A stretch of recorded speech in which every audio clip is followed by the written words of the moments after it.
جب تک اس کی حمد کرنے والوں کا وجود ہے، اور کل من علیہا فان ویبقى وجہ ربک ذو الجلال والاکرام، ایک وقت آئے گا جب ہر ایک پر آئے گی فنا، تو جب ہر ایک پر فنا ہوگی، حمد کا حقدار تب بھی وہی، حمد کا مالک تب بھی وہی، لیکن اس کی حمد ہو نہیں رہی ہوگی کیونکہ اس کی حمد کرنے والے رہے نہیں، لیکن وہ ہوگا، مصطفیٰ کی حمد کرنے والا ہوگا تو مصطفیٰ کی حمد تب بھی جاری و ساری ہوگی۔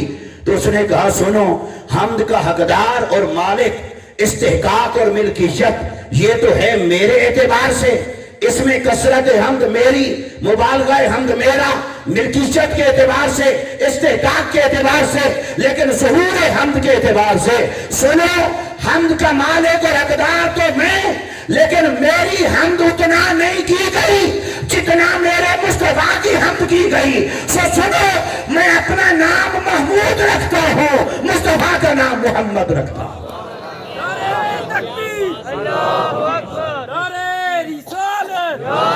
اور کوئی کہے جی آپ نے کہا جی میں، اللہ نے فرمایا میں رکھتا ہوں، اللہ نے تھوڑی رکھا ہے نام، یہ تو آپ کے دادا نے رکھا، حضرت عبد المطلب نے رکھا۔ کب؟ جب زمانہ جاہلیت تھا تو اس وقت تو 360 بتوں کو رب کے گھر میں رکھ کے خدا بنائے ہوئے تھے لوگ، تو پھر جب خدا کی توحید کا تصور ہی نہیں تھا تو اس کی حمد کا تصور کہاں سے تھا؟ کس کو خبر تھی کہ حمد خدا کی ہے یا کسی اور کی ہو سکتی ہے؟ تو ایک دادے نے ایک پوتے کی محبت میں نام رکھ دیا، تو اس سے دلیل اخذ کر کے اتنی بات بڑھا لینا یہ کہاں سے جائز ہے، کہاں سے انصاف ہے؟ تو بھی دیکھیے، چلو پہلی تو بات یہ کہ یہ نام رکھا نہیں، رکھوایا گیا ہے، اور اگر پھر بھی کوئی نہ مانے تو چلو 40 سال تک دنیا میرے مصطفیٰ کو کہتی رہی محمد محمد محمد، وہ جس کی سب سے زیادہ حمد کی گئی، وہ جس کی کثرت سے حمد کی گئی، وہ جن کی کثرت سے حمد ہوئی۔ تو جب قرآن کی پہلی آیت اتری، جبرائیل آیا توحید کا پیغام لے کر، تب کیا ہونا چاہیے تھا؟ اللہ فرماتا حبیب باقی کام بعد میں، وہ تیرے دادے نے آپ کی محبت میں نام رکھ دیا تھا جس میں معنی ہے حمد کا، اور محض حمد کا نہیں، کثرت حمد کا، مبالغہ حمد کا، یہ ہے شفقت میری شان۔ تو آپ اپنا آج سے نام تبدیل فرمائیں، پھر میری حمد پڑھائیں، میری حمد سکھائیں، میری عبادت اور بندگی کا جھنڈا اٹھائیں۔ تو کیا اللہ نے کوئی ایسی آیت اتاری؟ اللہ نے ایک بار نہیں، 2 بار نہیں، 4 مرتبہ میرے آقا کا نام مبارک محمد قرآن میں استعمال فرمایا۔ محمد رسول اللہ وما محمد الا رسول ما کان محمد ابا احد من رجالکم، اور محمد رسول اللہ اشہد ان لا الہ الا اللہ واشہد ان محمد عبدہ ورسولہ، تو ہر جگہ تو ہے محمد محمد۔ تو پھر اب یہ نہیں کہا جائے گا کہ یہ دادے نے پوتے کی محبت میں نام رکھا ہے، یہ 4 مرتبہ قرآن کی آیت ہونے کا درجہ پا چکا ہے۔ 4 مرتبہ قرآن نے کہا ہے مصطفیٰ کو محمد۔ اور آقا علیہ السلام تو ایسا کرتے تھے، جب کوئی کلمہ پڑھنے آتا حضور پوچھتے تیرا نام کیا ہے؟ اگر اس کے نام میں ہوتا شراب کا معنی، تکبر کا معنی، غرور کا معنی، کوئی خلاف اخلاق معنی، خلاف توحید معنی، تو میرے آقا اس کا نام تبدیل فرماتے۔ پوری کتاب الاسامی بھری پڑی ہے حدیثوں میں، وہاں اٹھا کے دیکھیں حضور نے فلاں کا نام تبدیل کر کے یہ رکھا، فلاں کا تبدیل کر کے یہ رکھا، فلاں کا تبدیل کر کے یہ رکھا، تو اللہ نے تو نہیں تبدیل کیا۔ تو اب آئیں وہ خاص نقطہ جس کے لیے میں نے یہ بات کی، کثرت سے حمد ہے مصطفیٰ کی، سب سے زیادہ حمد کی گئی مصطفیٰ کی، سب سے زیادہ حمد کی گئی، یعنی جو سب سے زیادہ قابل حمد ہے وہ ہے محمد، جو سب سے زیادہ لائق حمد ہیں وہ ہے محمد، جن کی حمد کی گئی، جن کی حمد کرنے والا خود خدا وہ ہے محمد، تو جن کے نام میں معنی ہے حمد کا، کثرت حمد کا۔ اب عرب، آپ نے فرمایا اعلان نبوت، عرب اپنے آپ کو عرب کہتے ہیں اور باقی دنیا کو کہتے ہیں عجم۔ عجم کا معنی ہے گونگا، گویا ان کو اپنی فصاحت، بلاغت، زبان کی وسعت، گہرائی، گہرائی پر، علم المعانی پر اتنا ناز ہے، وہ کہتے ہیں بولنا تو فقط ہمیں آتا ہے، باقی ساری انسانیت جو پڑی ہے عربوں کے علاوہ، وہ کہتے ہیں ان کو تو زبان اللہ نے دی ہے صرف روٹی مانگ سکیں، پانی مانگ سکیں، سونے جاگنے کی بات کر سکیں ضروری، بولنا یہ تو عرب ہے، بولنا تو عربی میں ہے، اور اس زبان کو اللہ نے اتنی وسعت دی، اسی میں اپنا قرآن اتارا، کیونکہ یہی زبان اس قابل تھی کہ اللہ کے کلام کا معنی انسانوں تک پہنچائے، تو اس لیے اللہ نے زبان عربی، فصاحت اور بلاغت۔ تو وہ جس سے محبت کرتے اس کی بھی تعریف میں، عشق میں، محبت میں شعر کہتے، نثر کہتے، جس سے دشمنی کرتے اس کی بھی، محبت کرنے پہ آتے تو زمین اور آسمان کے گلابے ملا دیتے، دشمنی اور عداوت کرنے پہ آتے تو ایسی تراکیب استعمال کرتے کہ اسے منہ دکھانے کے قابل نہ چھوڑتے۔ یہ تھی عربوں کی فصاحت اور بلاغت۔ اب آقا علیہ السلام نے اعلان نبوت فرمایا، کفار نے آپ کی معاذ اللہ برا بھلا کہنا شروع کیا، کرٹیسائز، تنقید، اعتراض لکھنا شروع کیا۔ لکھتے لکھتے تو صحابہ کو بھی آقا علیہ السلام نے فرمایا، حسان بن ثابت، حضرت قیس، فرمایا تم بھی کہو، لکھو۔ ایک دن ان سارے جو عرب شعراء تھے انہوں نے کہا بھی ادھر آؤ، ایک بڑی خاص بات ہے، بڑی حساس بات ہے، ایجنڈا ہے، یہ بتاؤ دیانت داری کا تقاضا کیا ہے؟ ہم جنہیں اپنی زبان سے کہیں محمد، لکھیں تو محمد، مصرے میں ان کا نام استعمال کریں محمد، اپنے نثر کے اسلوب میں ان کا نام استعمال کریں محمد، اور محمد لکھ کر ہم کہیں کہ معاذ اللہ محمد ایسے، محمد اوسے، یہ اعتراض، یہ تنقید، یہ اعتراض، یہ عیب، یہ نقص، یہ کمی، تو لکھیں ہم محمد، کہیں بھی محمد، لکھیں اعتراض۔ تو اس نے کہا، انہوں نے کہا دیکھو دیانت داری کا تقاضا یہ نہیں ہے، یا تو پھر محمد کہنا چھوڑ دو، یا پھر اعتراض کرنا چھوڑ دو، یا تو پھر انہیں محمد نہ کہو، جب اپنی زبان سے انہیں کہتے ہو محمد، وہ جو لائق حمد ہیں، وہ جو کثرت حمد کے حامل ہیں، وہ جو کثرت حمد والے ہیں، تو پھر یا تو انہیں محمد نہ کہو یا پھر انہیں برا بھلا نہ کہو۔ یہ کیا بات ہوئی؟ عیب جوئی کرنا، برا بھلا کہنا، نقص کو منسوب کرنا اور کہنا محمد، تو یہ تو تضاد ہے، یا تو یہ نہ کرو یا یہ نہ کرو۔ انہوں نے کہا بھی اب دشمنی تو ہم چھوڑ نہیں سکتے، انہوں نے کہا چلو نام بدل لیتے، ہم تو چونکہ حمد نہیں کرتے، ہم کرتے ہیں ضم، تو حمد سے جیسے بنتا ہے محمد، ایسے ضم سے بنتا ہے مزمم، تو انہوں نے کہا ہم پھر مزمم کہیں گے آج کے بعد معذرت۔ مزمم کا معنی وہ جو قابل مذمت ہو، وہ جس کی مذمت کی گئی، وہ جس کی ذم اور برائی بیان کی گئی، تو ہم یہ نام استعمال کریں گے آج کے بعد۔ تو انہوں نے پھر شعر لکھنا شروع کر دیے۔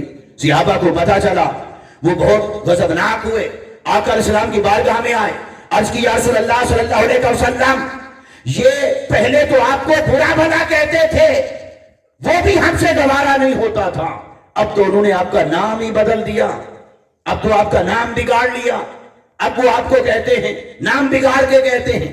میرے آقا نے پوچھا، فرمایا اب مجھے کیا کہتے ہیں، کیا کہہ کر پکارتے ہیں؟ انہوں نے عرض کی اب آپ کو کہتے ہیں مزمم۔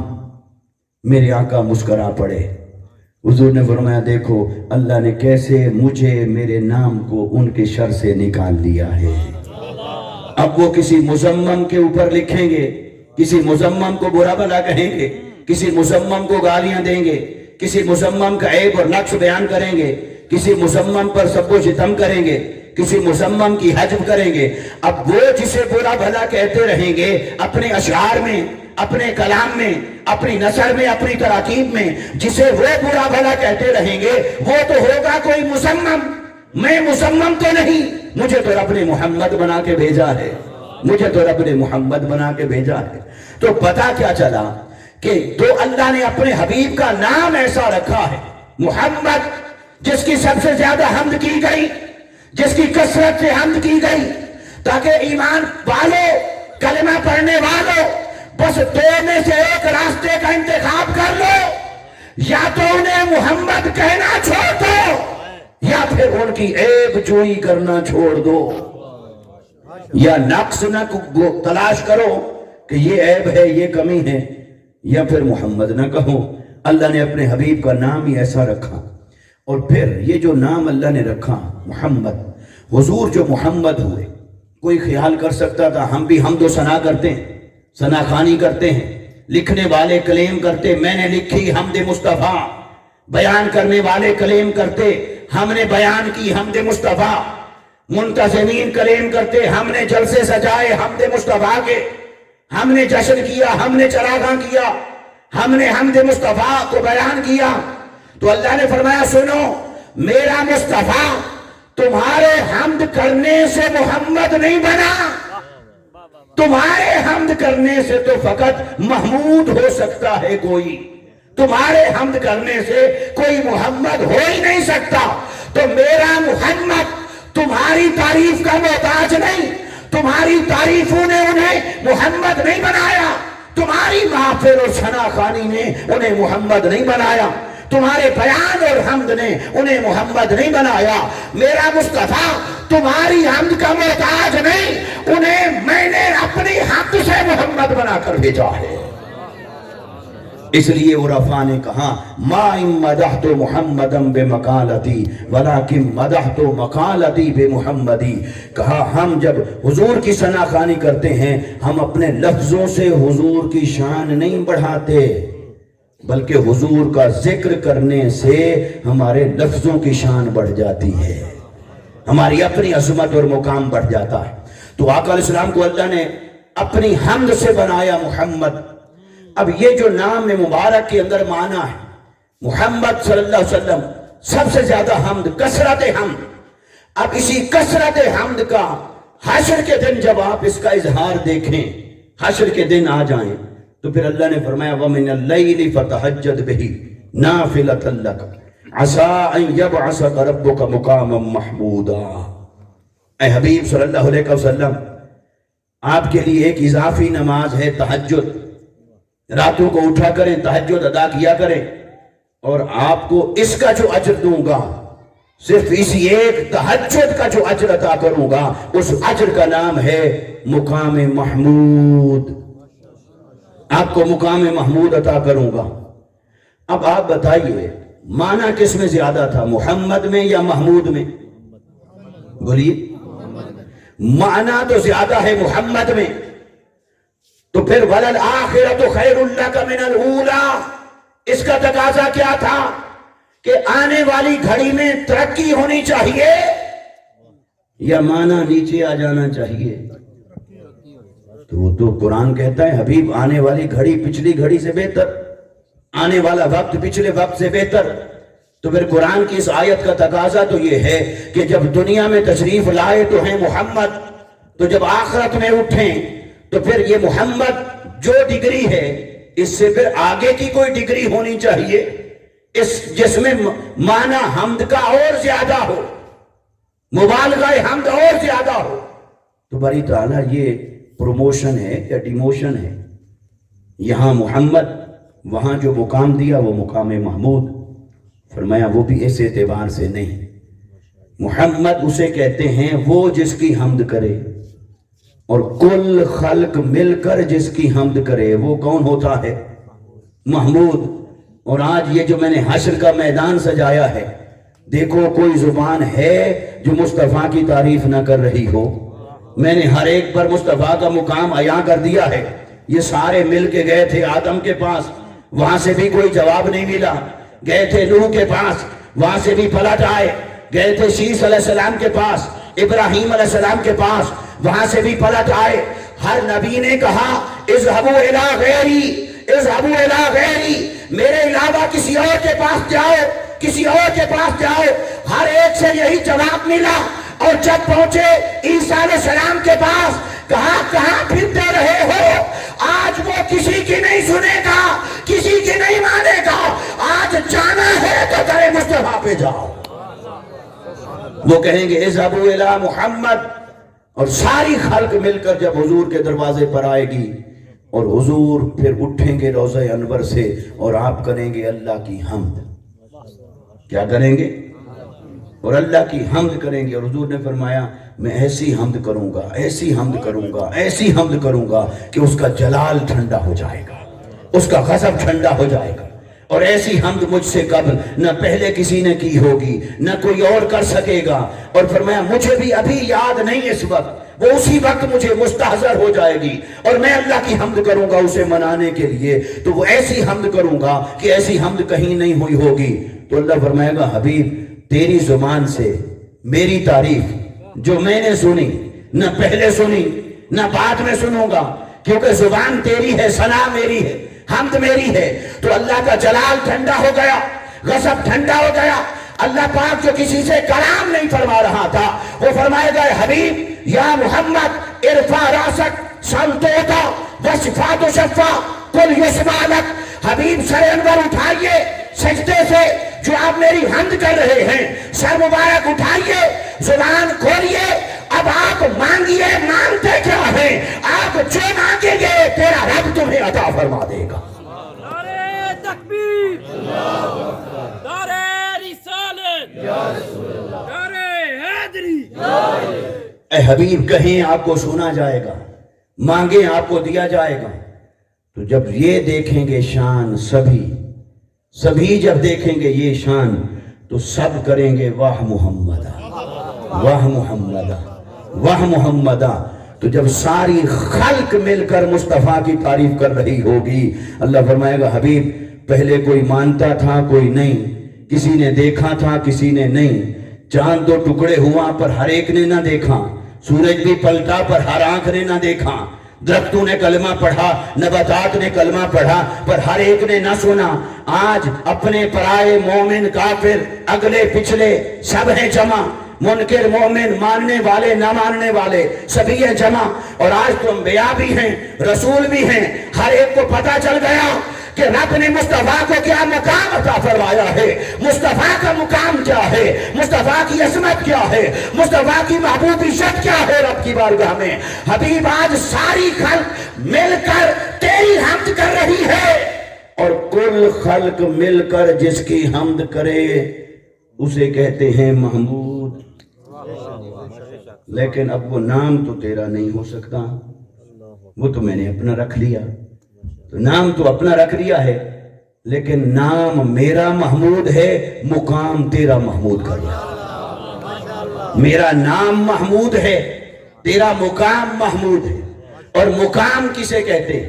مقام کا معنی ہے کھڑے ہونے کی جگہ، بیٹھنے کی جگہ، کھڑے ہونے کی جگہ.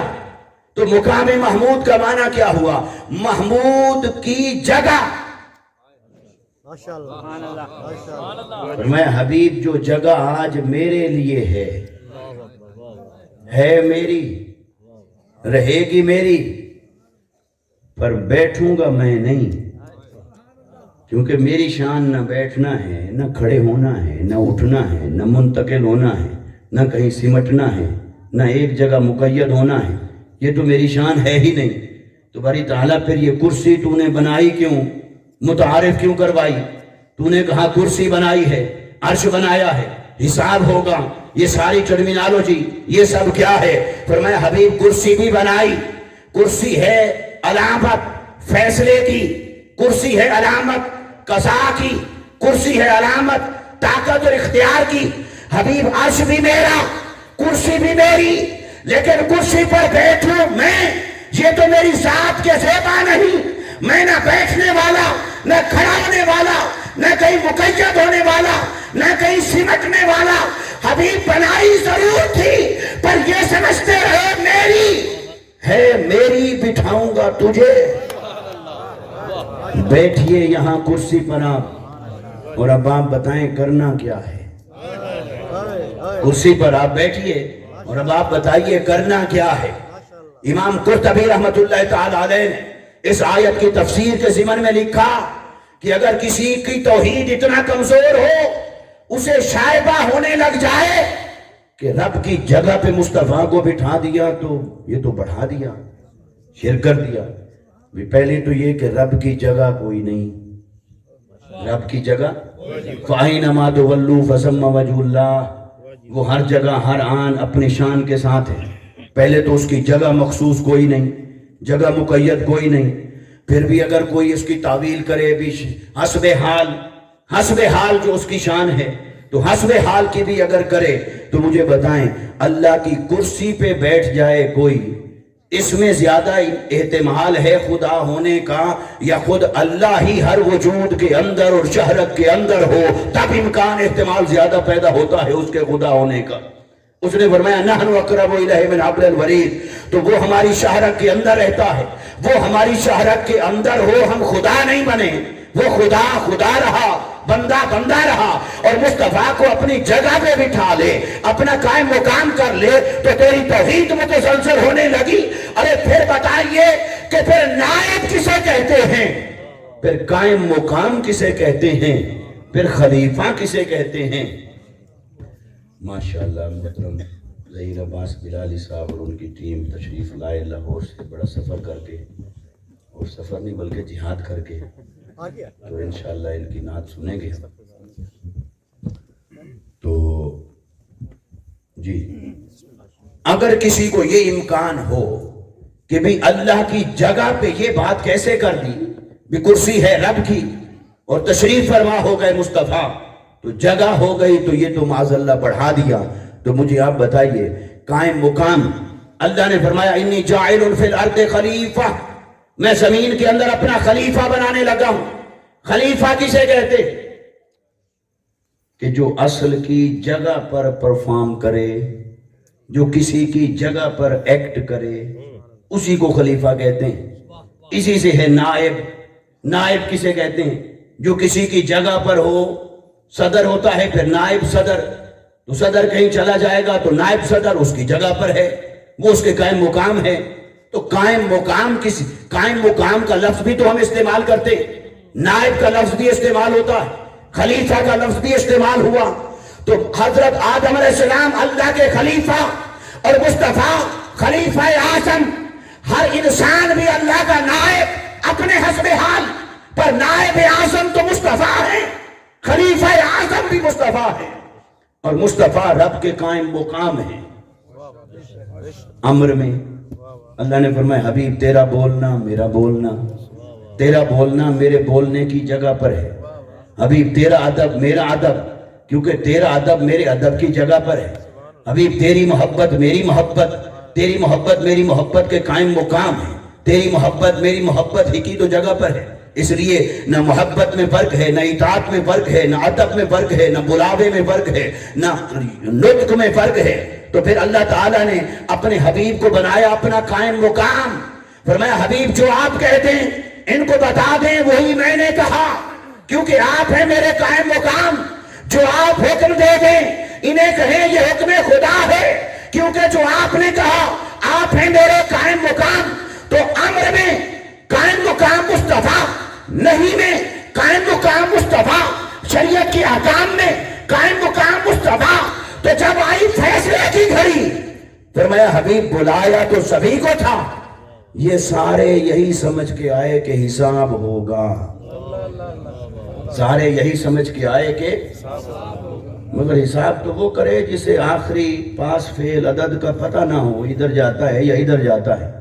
فرمایا حبیب مجھے تو میں نے تو ان کو پیدا کرنے سے پہلے جانتا تھا کون جنت میں جائے گا کون جہنم میں جائے گا، کون شقی ہے اور کون سعید ہے، تو میں تو اپنے علم ازلی کی بنیاد پر پہلے سے جانتا تھا، تو یہ حساب اور کیلکولیشن کی تو مجھے ضرورت نہیں تھی۔ تو باری تعالیٰ یہ ہم تو ساری زندگی اسی خیال میں رہے، یہ بیٹھے ہیں لکھنے والے لکھ رہے ہیں کرامن کاتبین، یہ لکھا جا رہا ہے جب قیامت کے دن اٹھیں گے اقرا کتابہ کا کفا بنفسک الیوم، کتاب ہاتھ میں پکڑا دی جائے گی، جو کامیاب ہیں دائیں ہاتھ میں، جو ناکام ہیں بائیں ہاتھ میں۔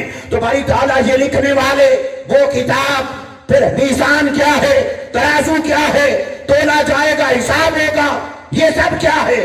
فرمایا حبیب یہ ساری جو بنایا نظام حساب بنایا، یہ جاننے کے لیے نہیں بنایا تھا کہ کون ادھر جاتا ہے اور کون ادھر، یہ تو بنایا میں نے ایک نظم، یہ بنایا ایک طریقہ، مگر یہ طریقہ صرف اس لیے بتایا کہ سب کو جمع کر کے یہ بتاؤں کہ تیری شان کیا ہے، تیری عظمت کیا ہے، تیرا مقام کیا ہے۔ حبیب آج آپ کرسی پر تشریف رکھیں اور اب آپ بتائیں کرنا کیا ہے۔ آج آپ کہیں لوا اور حمد آپ کے پاس، حمد کا جھنڈا تیرے ہاتھ میں، کیونکہ آپ ہیں محمد، آپ تھے احمد، آپ ہوئے محمد، آپ ہیں صاحب مقام محمود۔ جو حمد آپ کریں گے وہی حمد مجھے سننا ہے۔ تو حمد کر، میں سنتا ہوں، میری حمد فقط آپ کو اذن ہے، آپ کو اجازت ہے۔ حمد کا جھنڈا مصطفیٰ کے ہاتھ میں ہے، اور حضور نے فرمایا وانا خطیبہم اذا انصتوا، تنہا میں بولنے والا ہوں گا، ہر کوئی چپ ہوگا۔ وانا قائدہم اذا وفدوا، سارے جب وفد بن کر چل رہے ہوں گے، ان سب کا قائد قیامت کے دن میں ہوں گا۔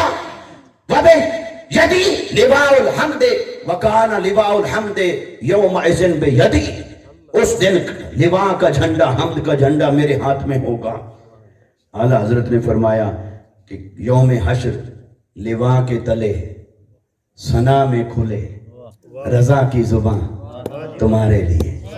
عرض کی یا رسول اللہ صلی اللہ علیہ وسلم، اللہ کی حمد کرنے کا اختیار تو صرف آپ کے پاس ہوگا، آپ کے علاوہ تو کوئی اور اللہ کی حمد نہیں کر سکے گا۔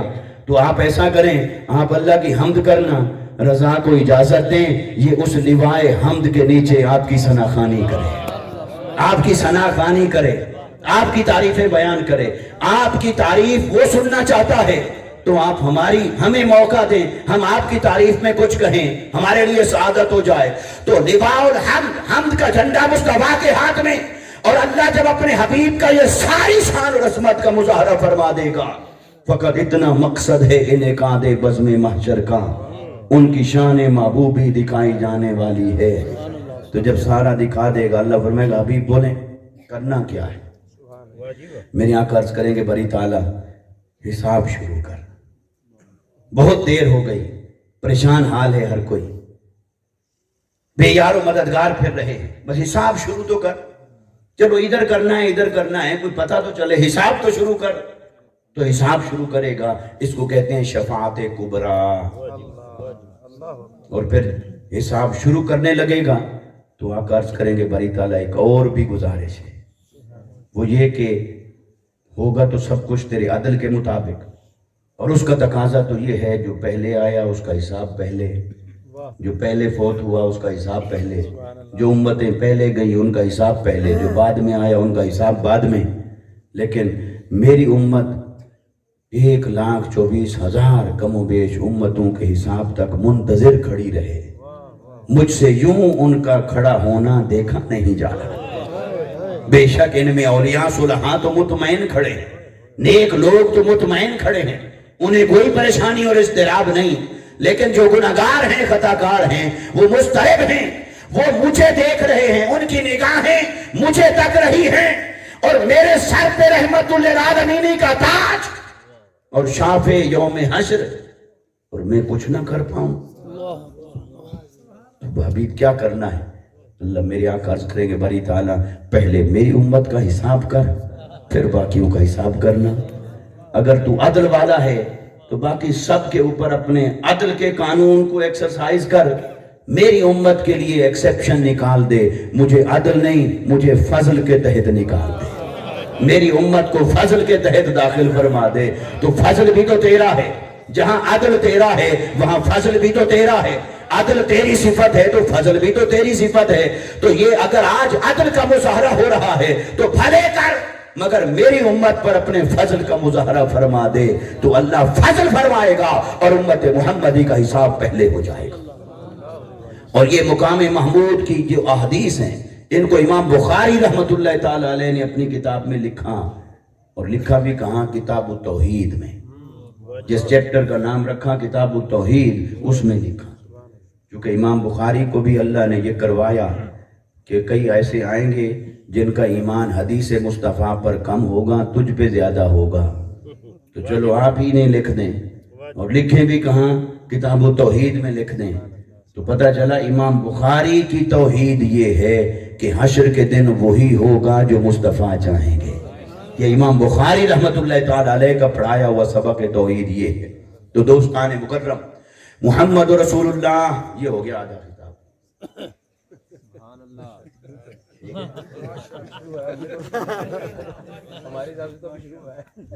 چونکہ وہ ہم نے مدرے میں خطاب کیا، یہی آیت پڑھی، وہ پھر وہاں تقاضے مختلف تھے، بس آیت کے ترجمے تک ہی پہنچے، باقی ہم ادھر ادھر پھرتے رہے۔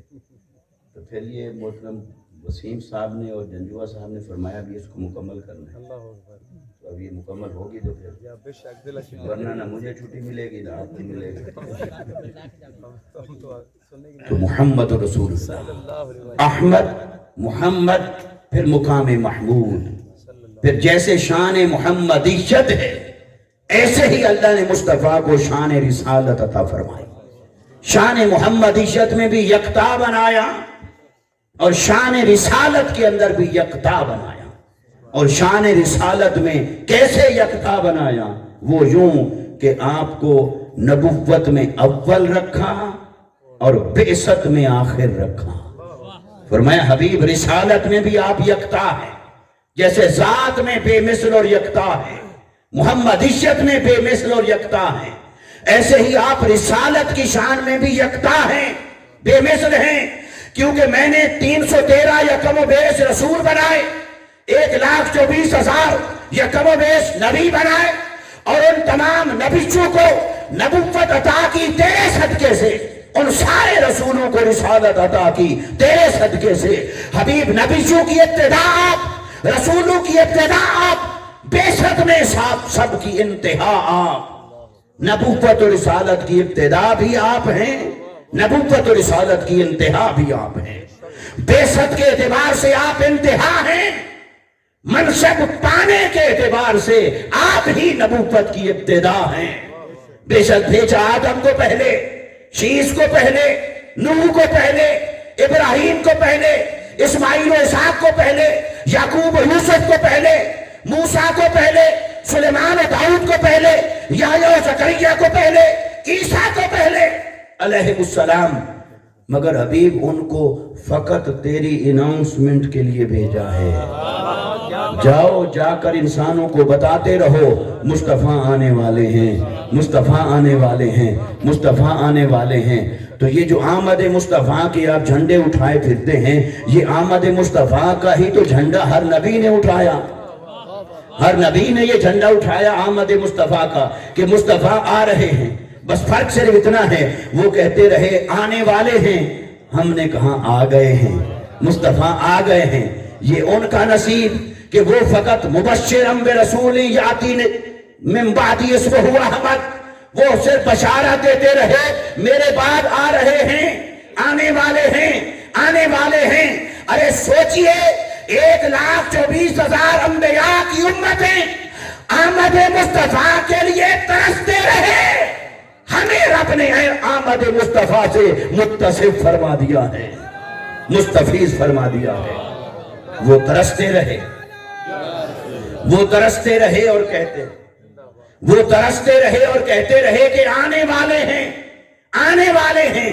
ہر آنکھ منتظر، ہر زبان منتظر، ہر زبان مبشر، انتظار میں زمانہ سج رہا تھا، کائنات صبر رہی تھی، انبیاء آ کر انسانوں کا ذہن اس قابل بنا رہے تھے کہ مصطفیٰ کی آوری کا، تشریف آوری کا ماحول بن جائے۔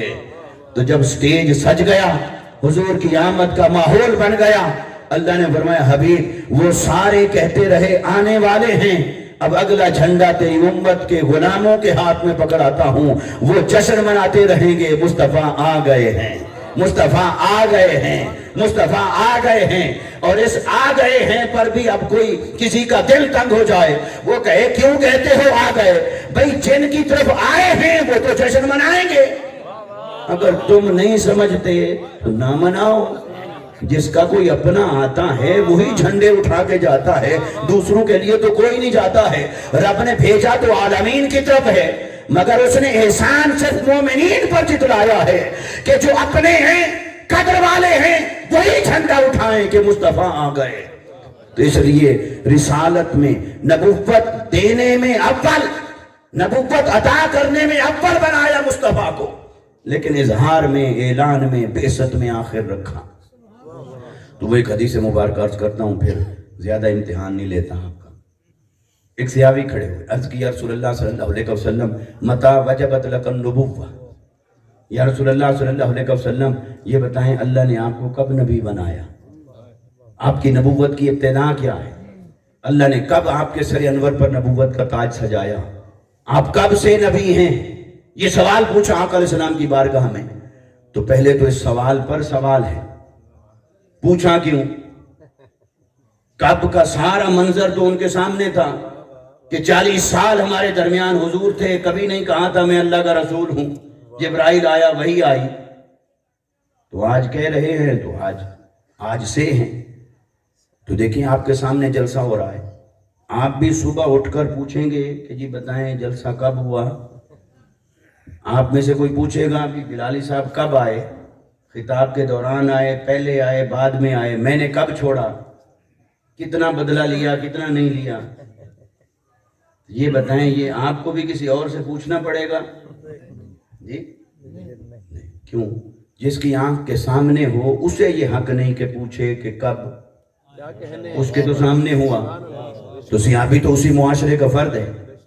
تو حضور نے 40 سال کے بعد اعلان نبوت فرمایا. کیوں پوچھ رہا ہے اللہ نے آپ کو کب نبی بنایا؟ صحابی کے اندر وجدان تھا. وہ وجدان جستجو میں تھا. وہ جستجو یہ تھی کہ یا رسول اللہ صلی اللہ علیہ وسلم 40 سال بعد تو آپ نے ہمیں بتایا کہ میں نبی ہوں، لیکن یہ تو بتائیں کہ آپ نبی ہیں کب سے؟ اللہ نے آپ کو کب نبی بنایا؟ نبوت کا تاج آپ کو کب عطا فرمایا؟ نبوت کی شان سے کب متصف فرمایا؟ چلو اگر اس سے استدلال سے کوئی اتفاق نہ کرے تو حضور نے جو جواب دیا وہ کب کا جواب حضور نے کیا دیا؟ کیا حضور نے یہ فرمایا کیسی بات کر رہے ہو، پتہ نہیں کل میں بیٹھا تھا غار حرا میں، جبرائیل آیا تو میں نے وہی سنائی. حضور نے فرمایا کنت نبیّا وآدم بین الماء والطین، وفی روایت کنت نبیّا وآدم بین الروح والجسد، او کما قال نبی صلی اللہ علیہ وسلم. میرے آقا نے فرمایا سنو، جو تم نے پوچھ لیا ہے اس کا جواب ایکچول ہے تو نہیں ہے تو، لیکن اب تم نے پوچھ لیا ہے. میں نہ بتاؤں تو پھر کہاں سے پوچھو گے؟ جو جواب مجھ سے نہ ملا تو کہاں سے ملے گا؟ معلم کائنات تو میں ہوں، اللہ نے مجھے بھیجا ہے، میں نہیں بتاؤں گا تو کہاں سے پوچھو گے؟ تو میری آقا نے فرمایا چلو سنو، تمہیں پھر تمہارے حسب حال بتاتا ہوں. فرمایا تم نے وہ سنا ہے جو اللہ نے آدم علیہ السلام کو بنایا، مٹی منگوائی، پانی پھر ملایا، پھر گارا بنا، پھر جسم بن گیا، پھر روح پھونکی؟ جی یا رسول اللہ صلی اللہ علیہ وسلم، قرآن نے بھی بتایا، آپ نے بتایا، سنا ہے. میری آقا نے فرمایا سنو، پھر آدم ابھی پانی اور مٹی کے مراحل طے کر رہے تھے، میں تب بھی نبی تھا. آدم جسم اور روح کے مراحل طے کر رہے تھے، میں تب بھی نبی تھا. یہ میری آقا صلی اللہ علیہ وسلم نے دیا جواب. لیکن وہ صحابی کا سوال کا جواب نہیں دیا، وہ تھا ہی نہیں. صحابی کا سوال تھا کب. کب کے اندر وقت کو پوچھا جاتا ہے، یہ ظرف زمان ہے. وقت کو پوچھا تھا کہ اللہ نے آپ کو کب نبی بنایا، تو مصطفیٰ نے وقت تو بتایا نہیں، واقعہ سنایا ہے. جب آدم پانی اور مٹی کے درمیان تھے تب. تو میں آپ سے پوچھوں جی آپ جلسے میں آئے کب؟ آپ کے باہر ایک کالے رنگ کی بھینس ادھر سے گزر رہی تھی، میں آیا تب، یہ کہیں گے؟ واقعہ تو نہیں سنائیں گے نا، وقت بتائیں گے. تو ہر ایک کو پتا ہے کہ جب سوال وقت کا ہو تو جواب بھی وقت کا ہونا چاہیے، ورنہ irrelevant ہو جائے گا. تو کیا وہ جو صاحب زمان بھی ہیں، علم نبوت بھی ہے، سوال کرنے والا بھی سامنے کھڑا ہے. حضور صحابی کے سوال کی گہرائی کو نہیں پہنچے تھے کہ کیا پوچھ رہا ہے، وقت پوچھ رہا ہے یا واقعہ پوچھ رہا ہے. تو حضور کو تو سب خبر تھی کیا پوچھ رہا ہے، لیکن لگتا یہ ہے کہ جواب دیتے وقت حضور مسکرائے بھی ہوں گے کہ یہ کتنا سادہ ہے. یہ کہتا ہے میں اپنی نبوت اسے وقت کے پیمانے میں بند کر کے بتاؤں کہ یہ کب سے اور کب تک. تو یہ کیا جانے کہ وقت تو تھا ہی نہیں جب اللہ نے مجھے نبی بنایا. وقت تو خود بعد کی پیداوار ہے. وقت تو تب سے پیدا ہوا جب سے یہ سورج چاند زمین آئے، ان کی حرکت اور گردش سے دن اور رات کا نظام وجود میں آیا. یہ زمانے کی ابتدا تو تب سے ہے، وقت کی ابتدا تو یہ ہے. اور مصطفیٰ کو جب اللہ نے بنایا اور نبوت کی شان عطا فرمائی، تب نہ زمین تھی، نہ چاند تھا، نہ سورج تھا، تو نظام شمسی نہیں تھا. تو وقت کہاں سے تھا، دن اور رات کہاں سے تھے؟ تو اللہ نے جب مصطفیٰ کو بنایا تب سے نبی بنایا، کیونکہ آپ نبوت میں ہیں اول، بعثت میں ہیں آخر. تو صحابی کو میری آقا نے یہ جواب دیا، اور پھر جواب جوامع الکلم ہے. اس لیے سوال تو تھا نبوت کی ابتدا، اور میری آقا نے جواب میں بتائی بشریت کی ابتدا. واہ واہ واہ واہ سبحان اللہ. میں تم پوچھ رہے ہو میں نبی کب سے بنا، تمہیں میں یہ بتاتا ہوں بشر کب سے بنا، بشریت کب سے بنی، تمہیں میں بشریت کی ابتدا بتاتا ہوں، کیونکہ نگاہ مصطفیٰ دیکھ رہی تھی کہ جو اس مسئلے میں اٹکا رہے گا کہ کب نبی بنے، اس کا مرض کوئی ایک نہیں ہوگا، وہ بشریت میں بھی الجھا ہوا ہوگا۔ تو حضور نے سارے جواب ہی ایک جواب میں دے دیے۔ فرمایا تم پوچھتے ہو میں کب نبی بنا؟ فرمایا سنو، آدم علیہ السلام پانی اور مٹی کے درمیان تھے، میں تب بھی نبی تھا۔ گویا بشریت کی ابتدا تو ہے آدم، پہلا پیکر بشر تو حضرت آدم، اور میرے آقا کیا فرما رہے ہیں؟ فرمایا وہ پانی اور مٹی میں تھے اور میں شان نبوت کے ساتھ بڑا جوان تھا۔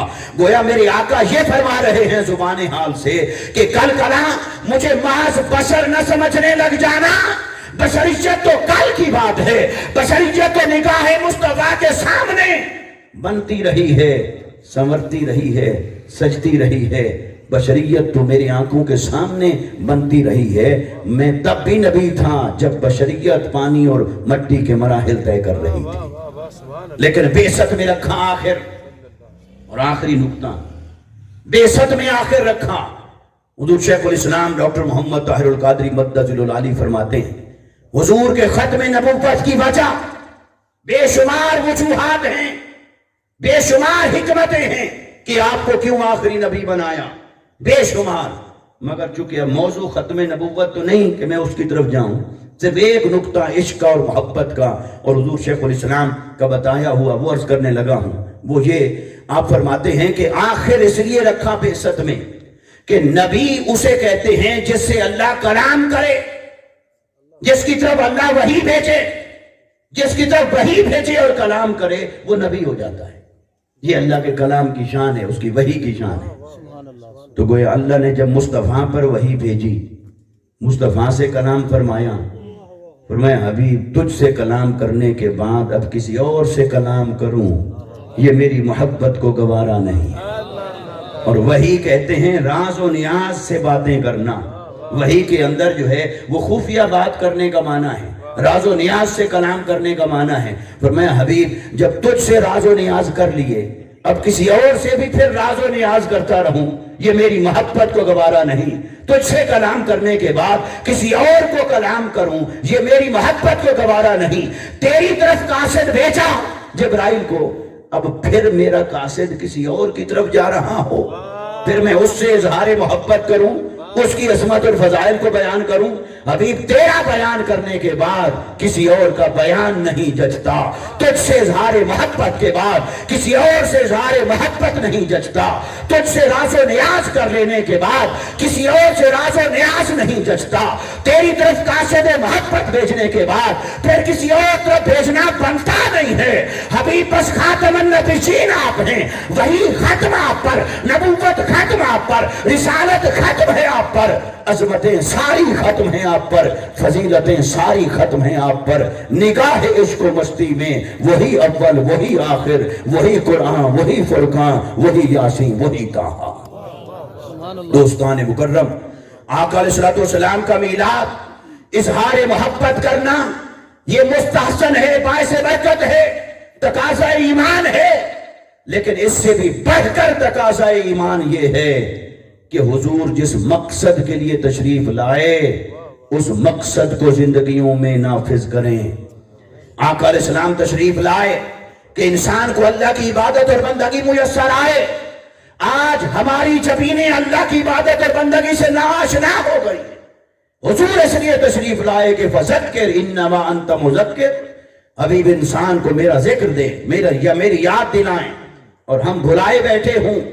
آقا علیہ السلام تشریف لائے کہ لقد کان لکم فی رسول اللہ اسوۃ حسنہ، ہمیں ایک اسوہ حسنہ عطا کریں، زندگی گزارنے کا رنگ ڈھنگ عطا کریں، اور ہم زندگی گزار رہے ہوں نفس کے مطابق، شیطان کے مطابق، جو حضور نے رنگ ڈھنگ دیے وہ اپنائے ہی نہ ہوں، تو یہ حضور کی آمد کے ساتھ وفاداری کتنی ہوئی پھر ہماری، محبت تو بجا، اس عقیدت کا اظہار بھی بجا، مگر حضور کی آمد اس لیے ہوئی کہ ہماری زندگیاں بدلیں، ہمارا کردار بدلے، ہمارے اندر بددیانتی کی جگہ پر رخ دیانتداری ہو، جھوٹ نکل جائے اور سچ آ جائے، بد اخلاقی نکل جائے اور حسن اخلاق آ جائے، سچائی آ جائے ہماری زندگی میں۔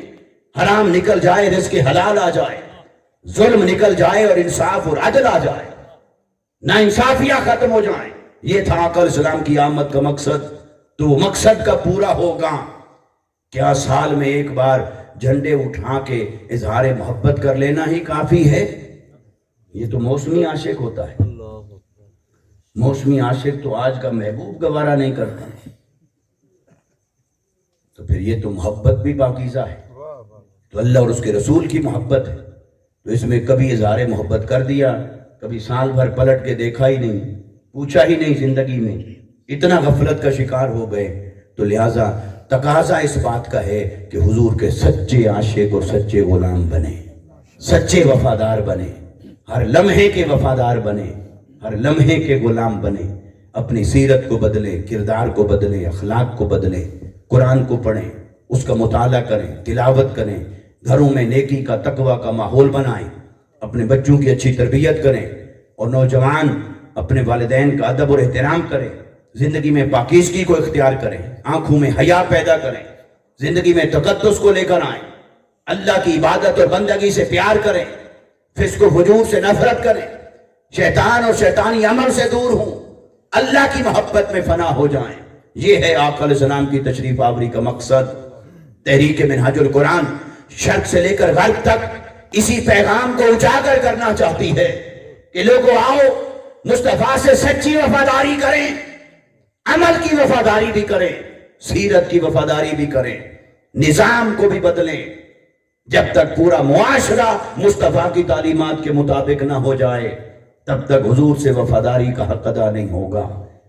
اس لیے آئیے اپنی زندگیوں کو بدلنے کا آغاز کریں۔